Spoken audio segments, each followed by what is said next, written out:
परीक्षा म्हटलं तर स्पर्धा असणार, यश असणार, अपयश असणार, रडणं, पडणं, उठणं, लढणं सगळं असणार. भले जिंकण्याची शक्यता 1% असेल, पण ती आहे आणि मला तो 1% चान्स घेऊन पाहायचा आहे असं कदाचित त्याने ठरवलेलं असू शकतं. या प्रवाहात ज्या गोष्टी केल्या जातात त्या गोष्टी तोही करतो. पण असं म्हणतात ना, winners don't do different things, ते डू इट डिफरंटली. अनेक जण बुद्धिमान असतात, अनेक जण होतकरू असतात, पण प्रत्येक बुद्धिमान आणि होतकरू व्यक्ती त्याच्या चुकांमधून शिकत नसेल तर त्याच्या बुद्धिमत्तेचा काही उपयोग नसतो. आपला मुलगा नेमका करतो तरी काय याची त्याच्या आईवडिलांना, आजी आजोबांना पूर्ण कल्पना नसते. आणि एके दिवशी एक मोठी बातमी येऊन थडकते.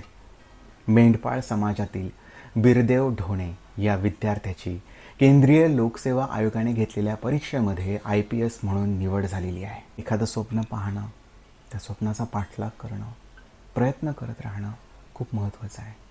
बिरदेवची गोष्ट साधी वाटली तरी ती तितकी साधी नाही. शिक्षणाच्या ताकदीवरती तोच विद्यार्थी आता साहेब होणार. IPS Birdev Dhone, we salute you. आम्ही देखील संघर्ष करू शकतो ही जाणीव आमच्यामध्ये निर्माण केल्याबद्दल आम्ही तुझे ऋणी आहोत.